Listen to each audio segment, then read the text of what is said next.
Hey everyone, Dustin here with the Han Private Wealth. Today I'm going to talk about all the tips that you need to know to get approved for personal credit because I want you to feel confident before you even start the application to have a good idea that you're going to get approved before you even walk through those doors.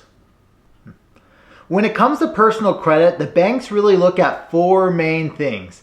And I'm going to go through each four of those things with you from the most important to least. So the first and most important thing that the banks are going to look at is this thing called a total debt servicing ratio, or TDS for short.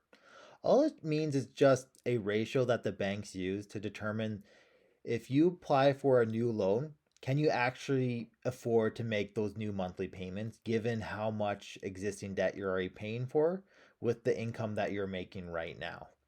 Generally, this ratio has to be 40% or less. And there's not really any gray area in this. It's very black and white. Basically, if you're over that 40%, the banks are most likely going to decline you on the spot. To calculate TDS, it's actually very simple. All you have to do is add up all your monthly debt obligations.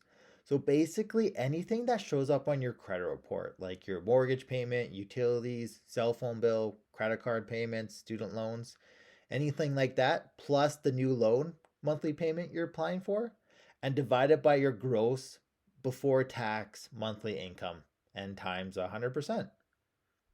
Below, I made a simple example of how you can use that formula to calculate your own TDS.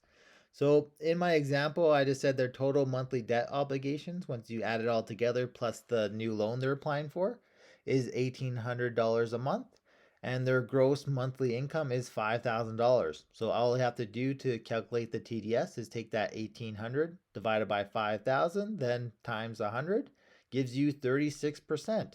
So in this example, the banks would really like them because they're below that 40% TDS threshold. The second thing the banks are going to look at is your credit score, and they do this by pulling your credit. When they do that, it shows everything that's in your name and how well you've been managing it. Basically, how I have it right there, it shows how responsible you are with paying back your debt.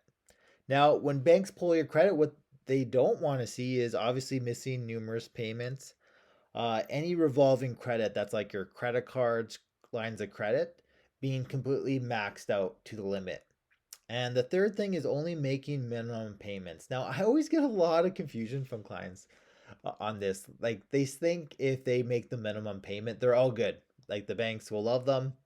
But when you're applying for new debt, the banks do not want to see that because if you can only make the minimum payment, which is just paying the interest each month, not even paying down the principal or the actual debt, why should the banks give you more debt if you can only make the minimums right now?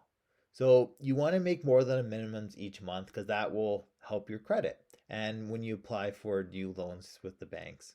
The third thing the banks are going to look at is your income history when you apply for any personal credit. And the banks are actually pretty strict on this. They want to know exactly how you make your monthly income. Are you a hourly employee, salary employee? Are you a business owner or self-employed or making 100% commission income? Or are you living off completely investment income? So depending which one you're getting your income from, they're going to have different rules and requirements for you. The first type of employment is regular employment, and that includes hourly employees or salary employees. So if you fall into this category, the banks are just going to need a 3 months history usually, and to know that you're past your probationary period. Although pretty much need is probably just a letter from your employer and a most recent pay stub to meet your income history requirements for them. Now, if you're self employed or 100% commission employee, this is where things are going to get a lot tougher for you when you apply for credit with the banks. Because the banks view that type of income as less stable than if you were a salary or hourly employee, because your income's a lot less predictable. So because of that, they'll have more requirements when you apply for credit. Generally, most banks they'll want at least a 2 year history of your tax returns. So they'll want your T1 generals and your notice assessment for the last 2 years. They'll basically take the average of the 2 years and use that for your income in their application. Important to know, especially if you're someone who is planning on starting their own business. Because before you start that business and while you're at that 9 to 5 job, you should really apply for all your credit before you quit, because it's going to be a lot easier if you're a salary or hourly employee compared to if you start your new business and in the first year you need credit. That's exactly what I did when I started Dahan Private Wealth. I made sure I got all the credit in place before I quit and started my new business. Just in case if things didn't go well in the first year, I at least have credit that I could live off to survive.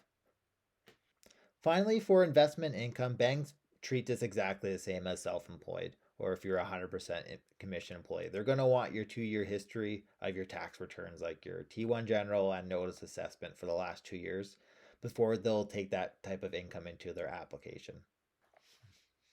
The last thing that the banks are going to look at is your net worth. So all you have to do to calculate your net worth is just your assets minus liabilities. Now, when it comes to net worth, especially for assets, not all assets are created equally. The biggest thing that the banks care about when it comes to assets is how easily that asset can be converted to cash to pay your loan payments. So things like your car, the banks really do not care about, for one, because it's a depreciating asset. It's constantly going down the value. And for you to get cash out of it, you have to sell your car, which could take some time. So the more money you have in things like your tax-free savings account and your non-registered accounts, the banks are going to like that. And things like real estate, the banks do still like real estate, but mainly only if it's like paid off or you have enough equity in it where you can use it as collateral. But in the end, cash trumps all when it comes to credit applications. If you like this video, please consider subscribing. And if you're based in Canada and ever want help with your own financial plan, you can connect with me through my website listed in the link below.